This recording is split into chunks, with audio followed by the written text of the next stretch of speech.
আসসালামু আলাইকুম প্রিয় দর্শক, অন্য মঞ্চ অনুষ্ঠানে আপনাদের স্বাগত জানাচ্ছি।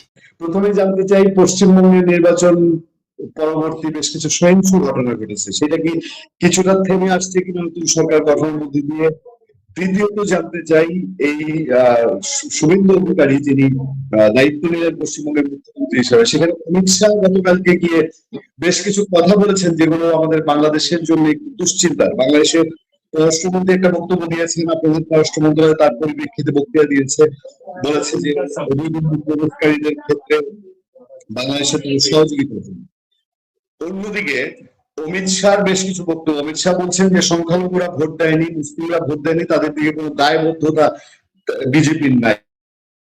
Number one. নাম্বার টু, তিনি বলছেন বাংলাদেশের সীমান্ত, পশ্চিমবঙ্গের সাথে সমস্ত সীমান্ত সিল করে দেওয়া হবে নিরাপত্তার প্রয়োজনে। এই বিষয়গুলো কি ধরনের প্রভাব ফেলবে, দুই দেশের সম্পর্কে প্রভাব ফেলবে কিনা, তোমরা আপনার কাছ থেকে জানতে চাই। দেখুন, প্রথম কথা যেটা বলবো যে তারেক রহমান সরকার ক্ষমতায় আসার পর যে ধরনের একটা উষ্ণতা তৈরি হয়েছিল উভয় পক্ষ থেকে, সেই উষ্ণতায় অনেকটা শীতলতা লক্ষ্য গিয়েছে। সেই জন্য সম্প্রতি ভারতের বিভিন্ন স্তরের মন্ত্রী বা অন্যান্য কর্মকর্তাদের মুখ থেকে যেগুলো কথাগুলো আপনারা শুনছেন, সেগুলো মানে অনেকটা সেই হতাশার, মানে বর্তমান বাংলাদেশ সরকার সম্পর্কে হতাশার একটা পরিস্ফুটন বলে মনে হয়। এক, দুই হচ্ছে, যেহেতু তিনি হিন্দিতে ভাষণ দিয়েছেন, অনেক সময় আপনাদের ওখানে হিন্দি অনুবাদে সবসময় কতটা এক্স্যাক্টলি হিন্দি অনুবাদ হয়েছে নিয়ে সন্দেহ আছে। আপনি যে কথাটা বললেন, এরকম আমি ওই ভাষণটিতে ছিলাম এবং শুনেছি, আমি টেলিভিশন থেকেই শুনেছি। এরকম এরকম কথা কিন্তু উনি বলেননি যে মুসলমানদের প্রতি কোনো দায়বদ্ধতা নেই, তারা ভোট দেয়নি। আমি জানি না, আমার কানে অন্তত আসেনি। আমি জানি না আপনারা শুনেছেন বলছেন, কিন্তু আমি দরকার হলে আরেকবার শুনবো। কিন্তু যেটা বলেছেন যে সীমান্ত সিল, এই কথাগুলোর অনেকটা না কোনো অর্থহীন কথা। কারণ সীমান্ত তো কি খোলা আছে নাকি? সীমান্ত তো সিলডই আছে। সীমান্তে 650 কিলোমিটার, যেটা তাদের অভিযোগ ছিল যে এই 650 কিলোমিটারের জন্য কাঁটাতারে বেড়া দেওয়ার জন্য মমতা বন্দ্যোপাধ্যায় যে জমি দেওয়ার কথা ছিল, জমিটা দেয়নি। এমনকি হাইকোর্টের অর্ডার সত্ত্বেও দেয়নি। সুতরাং তিনি বলেছেন এটা ক্ষমতায় এসছেন তারা তারা এখন এটা পূরণ করবেন। কিন্তু আমি যতদূর জানি যে ওখানে যে পরিস্থিতি, যে কারণে জমিটা কোনো স্বচ্ছন্দে মনের আনন্দে দেওয়া যায় এমন কোনো ব্যাপার নয়। তার কারণ হচ্ছে ওখানকার ভারত ও বাংলাদেশ, বিশেষ করে পশ্চিমবঙ্গ বাংলাদেশের মধ্যে সীমান্ত গুলো এমন ভাবে হয়েছে যে তার ফলে অনেকাংশেই কিন্তু এ প্রান্তের মানুষ ও প্রান্তের মানুষ অনেক ক্ষেত্রে বিএসএফ এর বা বিজেপির অনুমতি নিয়ে আসা যাওয়া করতে হয়, চাষাবাদও করে। এটাও আমি দেখেছি বা জানি। কিন্তু আমি জানি না ওই জায়গায় শেষ পর্যন্ত শিল্ড বলতে কি। ধরুন, ভারত সরকার তো পর্যটন ভিসা দিচ্ছেন না, তো শিল্ড আছেই। ভারত সরকার মেডিকেল ভিসাও নিয়ন্ত্রিত, সুতরাং সবটাই যে দিচ্ছেন না। বিজনেস ভিসাও এখনো চালু হয়নি সম্পূর্ণভাবে। খুব মানে একটা দুটো তিনটে এরকম কিছু হয়তো হচ্ছে। মানে ঠিক নতুন করে কি সিল করবেন সেটা আমি জানি না। এটা মানে আমি কোনো ব্যাখ্যাই পাচ্ছি না আর কি। আর আপনাদের ওই যে সম্প্রতি যে ভারতের বাংলাদেশের যে সাংবাদিক দল তারা যে এসেছিল, তারা পররাষ্ট্র সচিব বিক্রম মিশ্রির সঙ্গে তারা কথা বলেছেন, দীর্ঘ কেউ কেউ অনেকটা অংশ রিপোর্টও করেছেন। এই যাবতীয় প্রশ্ন তারা কিন্তু তুলেছিলেন এবং তোলার পরে তারা তাদের জবাব নিয়েই গেছেন এবং জবাবে কেউ কেউ প্রকাশও করেছেন। এবং জবাবে যে খুব ওখানে যে খুব যে অসন্তুষ্ট তাদের সঙ্গে আমার কথা হয়েছে এরকম মনে হয়নি কিছু। কিন্তু যেটা রাজনৈতিক নেতারা, প্রথম কথা হচ্ছে যে অমিত শাহ স্বরাষ্ট্রমন্ত্রী, তিনি ভারত বাংলাদেশ বা বিদেশ নীতি, পররাষ্ট্রনীতি নিয়ন্ত্রণ করেন না। এটা করবে পররাষ্ট্র মন্ত্রণালয়, প্রধানমন্ত্রী। এখন তিনি যেটা বলতে চাইছেন তার বক্তব্য ছিল একটা গুরুত্বপূর্ণ বক্তব্য আমার মনে হয়েছে। তিনি বলেছিলেন যে এই যে অনুপ্রবেশের বিষয়টা, এটাকে অনেকে মনে করছেন এটা আমরা মেরুকরণের জন্য ব্যবহার করি, কিন্তু মেরুকরণ না, আসলে আমার কাছে মনে হয়েছে এটা দেশের নিরাপত্তার সঙ্গে যুক্ত। এইটা ছিল ওনার ব্যাখ্যা, নিরাপত্তার সঙ্গে যুক্ত, সেই জন্য এটা করা হবে। এটা তো ওদের বিজেপির চিরাচরিত এটা নীতি। এখন ভারত সরকারের যদি দেখেন, পররাষ্ট্র মন্ত্রণালয় যে প্রেস ব্রিফিং করেছিল তাতে তারা বললো 3000ও নয়, 2850 হচ্ছে অবৈধ বাংলাদেশ এখানে আছে। 2850, মানে লাখ লাখও নয়, হাজার হাজার নয়, লাখ। হাজার বলতে 2850, যেটা পররাষ্ট্র মন্ত্রণালয়ের ব্রিফিং। যে ব্রিফিং এদের পরিচয় এখনো বাংলাদেশ সরকার নিশ্চিত করেনি, তাই এদেরকে আমরা ফেরত পাঠাতে পারছি না। বরঞ্চ তারা তো সহযোগিতা চেয়েছেন বাংলাদেশ সরকার। আমার মনে হয় 2850-এর বিষয়টা যেটা আছে, এটা যদি নিষ্পত্তি করে দেওয়া যায়, হয়তো 2850 না হলেও 2000-ও যদি করে দেওয়া যায়, তাহলে হয়তো ব্যাপারটা এরপরে ভারত সরকারের পক্ষ থেকে বলারও কিছু থাকবে না। কারণ আর তো ধরুন আমাদের এখানে যে ভোটার তালিকা ঝাড়াই বাছাই হয়েছে, তাতে রোহিঙ্গা কিংবা বাংলাদেশি অনুপ্রবেশকারী এই মর্মে তো নির্বাচন কমিশন কাউকে চিহ্নিত করে। বিহারে সম্ভবত 170 জনের মতো একটা তালিকা পাওয়া গিয়েছিল। কয়েক কোটি ভোটারের মধ্যে 170 সংখ্যাটা খুব মিনিমাম।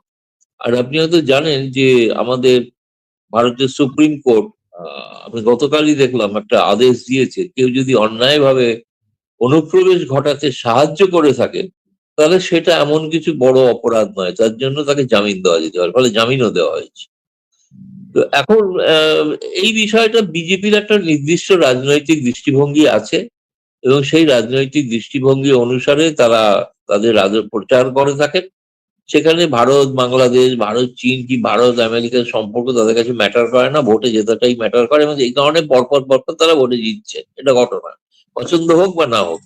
এই এই রাজনীতি করে তারা নির্বাচনে সাফল্য লাভ করছেন। এমনকি ধরুন এই আরএসএস এর 100 বছর বয়সে পশ্চিমবঙ্গে এই প্রথম একটি দক্ষিণপন্থী বা বিজেপি যারা অরিজিনালি হিন্দু মহাসভা, শ্যামাপ্রসাদ মুখার্জির শহর, তারা সেখানে সরকার তৈরি করতে পারলো।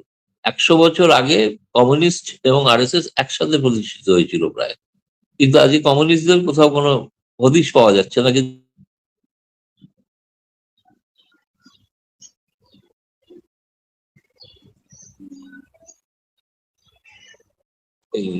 সেটা এই যে সেটাতে এই ধরনের রাজনৈতিক মেরুকরণ তাদের অনেক সুবিধা করে দিয়েছে।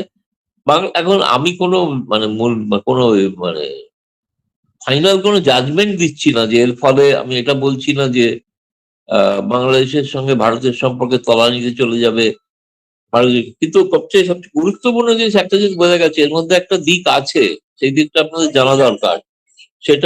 সেই দিকটা হচ্ছে যে এই শপথ গ্রহণ অনুষ্ঠানে বহু আওয়ামী লীগ পন্থী এবং আওয়ামী লীগের সমদরদী বহু লোক আমন্ত্রিত ছিলেন, এবং সেটা কেউ কেউ সগর্বে ফেসবুকে পোস্ট করেছে যে তিনি আমন্ত্রিত, এবং তারা সকলেই আওয়ামী লীগ পন্থী বলে পরিচিত। আপনি হয়তো এটাও জানি না যে সম্পর্কের কথা যদি বলি তাহলে হচ্ছে যে কি বলে, ধরুন আওয়ামী লীগের পক্ষ থেকে, শেখ হাসিনার পক্ষ থেকে শুভেন্দু অধিকারীর মুখ্যমন্ত্রী হয় অভিনন্দন জানিয়েছেন তিনি, কিন্তু বিএনপি থেকে কোনো অভিনন্দন জানানো হয়েছে কিনা এটা এখন আমরা জানি না। হয়তো নিশ্চয়ই হয়তো দিতে পারেন, কারণ পশ্চিমবঙ্গের সঙ্গে যেহেতু জড়িত বাংলাদেশের স্বার্থ, তাহলে সেক্ষেত্রে হয়তো আশা করছি তারা দিতে পারে। কিন্তু সব থেকে আগেই কিন্তু শেখ হাসিনা অভিনন্দন জানিয়েছেন, এবং যে শুভেন্দু অধিকারী একসময় প্রকাশ্যে বলেছিলেন যে শেখ হাসিনার পক্ষেই তিনি মন্তব্য রেখেছিলেন বা তার ফলে সে কারণে মনে করছেন যে ভারতীয় জনতা পার্টির লোকে তাদের পশ্চিমবঙ্গের জয়কে আওয়ামী লীগ পন্থীরা ভারতে যারা আছেন এবং বাংলাদেশে যারা আছেন সকলেই এটাতে বেশ প্রায় একটা উৎসব পালনের মতো অবস্থায় আছে। আর জামায়াতে ইসলামী বা আপনাদের ছাত্র নেতাদের তো বক্তব্য শুনেছেন, তারা আরো অন্যরকম ভাবে ব্যাপারটা দেখছে না।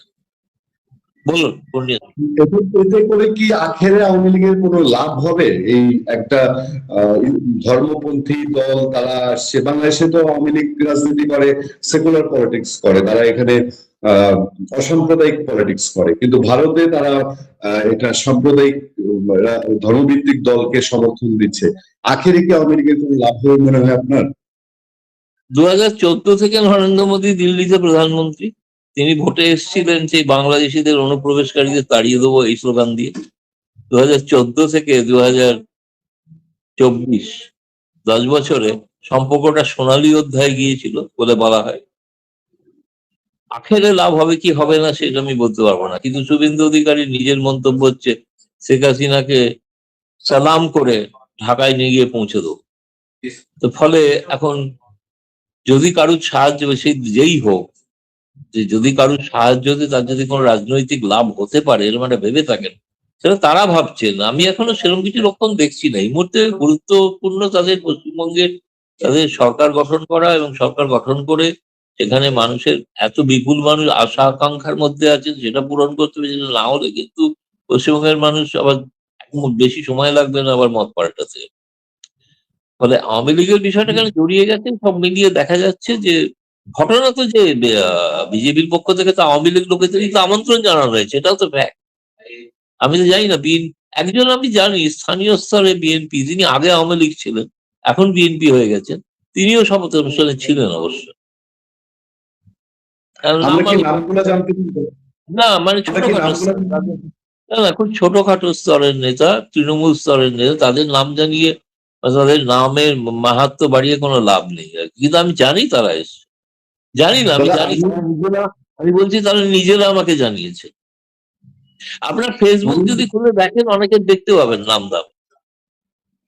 আমি আগ্রহ বোধ করছি, ধরেন পশ্চিমবঙ্গের মুসলিম ধর্মাবলম্বী বা সংখ্যালঘুরা তারা তৃণমূলকে ভোট দিয়েছে, আর আওয়ামী লীগ যদি বিজেপি কে এইরকম এখন ওপেন সমর্থনই দেয়, তাহলে এই মুসলিম সম্প্রদায়ের পশ্চিমবঙ্গে যদি মন নষ্ট হয় আওয়ামী লীগের প্রতি, সেটা তো বাংলাদেশে এফেক্ট করতে পারে।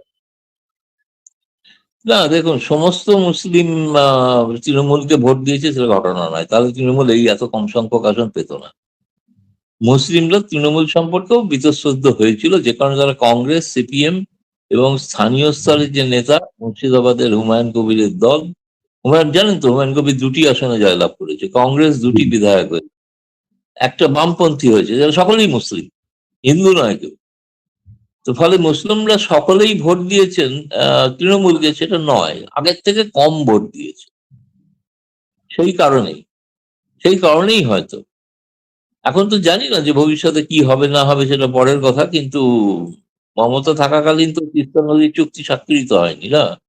সেক্ষেত্রে শেখ হাসিনাই দায়িত্ব নিতে পারেন বিজেপির সঙ্গে কথা বলে তিস্তা নদীর চুক্তি যাতে স্বাক্ষরিত হয়।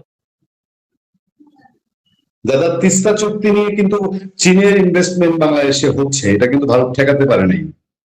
চীনের না না তিস্তা প্রকল্পে ঠেকাবো চীন আপনাকে ঠেকাবো আমি কি করে? আপনি যদি সিদ্ধান্ত নেন আপনি আইএসআই এর সঙ্গে থাকবেন বা চীনের সঙ্গে থাকবেন, আমি সার্বভৌম দেশ তো, সেটা বিক্রম মিস্ত্রি জবাব দিয়েছেন আপনাদের সাংবাদিকদের, যে আমরা তো আমাদের প্রস্তাব দিয়ে দিচ্ছি। তিস্তা বলতে কি, তিস্তা তিস্তা নদী যেটা মানে তার যে সংলগ্ন এরিয়া তার উন্নয়ন, তিস্তার পানি তো বন্টন তো চীনের পক্ষে তো করা সম্ভব না, বা পাকিস্তানের পক্ষে করা সম্ভব না, সেটা তো ভারতে প্রবাহিত নদী, তাই না?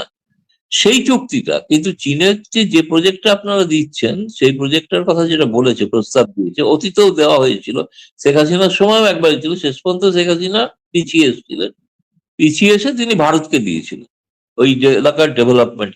ডেভেলপমেন্ট বলতে ওখানে একটা বাঁধ তৈরি হবে, ওখানে বাঁধ নয়, ওখানে জলাধার তৈরি হবে, এলাকার সামগ্রিক উন্নয়ন হবে, আরো বিদ্যুৎ প্রকল্প তৈরি হবে, ইত্যাদি ইত্যাদি।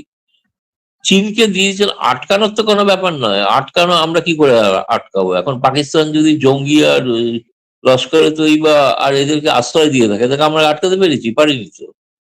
পাকিস্তান সরকার সিদ্ধান্ত নিয়েছে তাদের আশ্রয় দেবে, কিন্তু কি করার আছে? সেই জন্য আপনাদের সিদ্ধান্ত যেটা বাংলাদেশ সরকার নিয়েছেন সেটা তাদের, কিন্তু এর ফলে ভারত বাংলাদেশ সম্পর্ক সে কারণে শীতল হওয়ার সম্ভাবনাটা বেড়ে গেল। তো আপনার পাকিস্তানের স্বরাষ্ট্রমন্ত্রী খুব ঝড়ো একটা সফর করছেন বাংলাদেশে, 2 দিনের ট্যুরে এসেছেন গতকালকে থেকে আজকে পর্যন্ত আমরা যতদূর জানি, এবং পাকিস্তানের সাথে আমাদের একটা মাদক বিরোধী একটা চুক্তি হয়েছে। আপনারা কি এদিকে নজর রাখছেন কিনা? হ্যাঁ, আমরা তো জানতাম যে পাকিস্তান থেকেই মাদক দ্রব্য এখানে আসে, ফলে সেই চুক্তি হয়ে যদি আটকায় তাহলে বাংলাদেশিদের জন্য এটা ভালো, বাংলাদেশিরা পাকিস্তানি মাদক দ্রব্য আর ব্যবহার করবেন না। পাকিস্তানের মাদক তো বাংলাদেশের ভারতেও যায় মনে হয়। না জানি না, সেটা বলতে পারবো না, আমি এরকম কিছু খবর জানি না। দাদা আমি আমি যেতে চাই নির্বাচন সহিংসতা নিয়ে। আপনি জানেন যে পশ্চিমবঙ্গে যদি কোনো সহিংস ঘটনা ঘটে, এটার এফেক্ট বাংলাদেশের একটা পড়ার আশঙ্কা তৈরি হয়। অনেকেই আমরা যারা স্থিতিশীলতা চাই, আমরা যারা ধর্মীয় সম্প্রীতির মধ্যে থাকতে চাই, আমরা যারা উগ্রপন্থী ধর্ম প্র্যাকটিস করি না, আমরা এটা নিয়ে একটা শঙ্কায় থাকি। পশ্চিমবঙ্গ কি শান্ত হয়ে আসছে বা নিয়ন্ত্রণ হয়েছে কিনা? যে ধরনের ঘটনাগুলি আমরা দেখছিলাম, শুভেন্দু অধিকারীর এপিএস মারা গেলেন, অনেক বড় ব্যাপার, এইগুলো কি এখন একটু স্থিতিশীল হয়ে আসছে, কন্ট্রোল হয়ে আসছে, নাকি এটার এফেক্ট আরো চলতে থাকবে? কি মনে হয়? আজকে থেকে নতুন কোনো ঘটনা ঘটেনি, কিন্তু এগুলো কোনো ধর্মীয় সন্ত্রাস বা এরকম কিছু ঘটনা নয়, এগুলো অপরাধমূলক কাজ। কি কারণে ঘটেছে সেটাও প্রায় পুলিশও এখনো জানায়নি। পুলিশ কিছু সূত্র পেয়ে তারা ভারতেরই বিভিন্ন জায়গায় তারা আরো তল্লাশি চালাচ্ছে, এবং একই সঙ্গে এরা বাংলাদেশে পালিয়ে যেতে পারে এরকম একটা আশঙ্কাও কেউ কেউ করছে। তো ফলে যখন সেটা আশঙ্কাটা প্রমাণিত হবে তখন হয়তো বাংলাদেশ সরকারকে জানাবে ভারত সরকার, কিন্তু এখনো সেরকম কিছু ঘটেছে বলে আমি শুনিনি আর কি। না, সহিংসতা বলতে যেটা বলছেন সেটা মূলত দলীয় হানাহানি, এগুলো কিছুটা হচ্ছে, তার সঙ্গে কিছু আদর্শগত হানাও হচ্ছে না, যেমন লেনিনের মূর্তি ভাঙা হচ্ছে, সেগুলো হচ্ছে। তার সঙ্গে কিছু ধর্মীয় উন্মাদনাও আছে, নেই যে তা নয়, অস্বীকার করা যাবে না, সেটাও আছে। এগুলো ঘটনা প্রথম দুদিন আমি তো একটা এখানকার চ্যানেলে বলেছিলাম আর কি, যে ভারতের চ্যানেলে, যে বাংলাদেশের 5ই আগস্ট থেকে 8ই আগস্ট যে ঘটনা ঘটে গেল, যে নতুন সরকার আসার আগে পর্যন্ত সেরকম তার একটা খণ্ডচিত্র পশ্চিমবঙ্গে দেখতে পাচ্ছি। কারণ ভোটের ফল 4 তারিখে প্রকাশিত হয়েছে, আর 9 তারিখে শপথ নতুন সরকার, এই মাঝখানে 4-5 দিন একটা কোনো সরকার বিহীন অবস্থা। তাতে যারা ছিলেন নির্বাচন কমিশন দায়িত্বে তারা সঠিক দায়িত্ব পালন করেননি, এটা ঘটনা।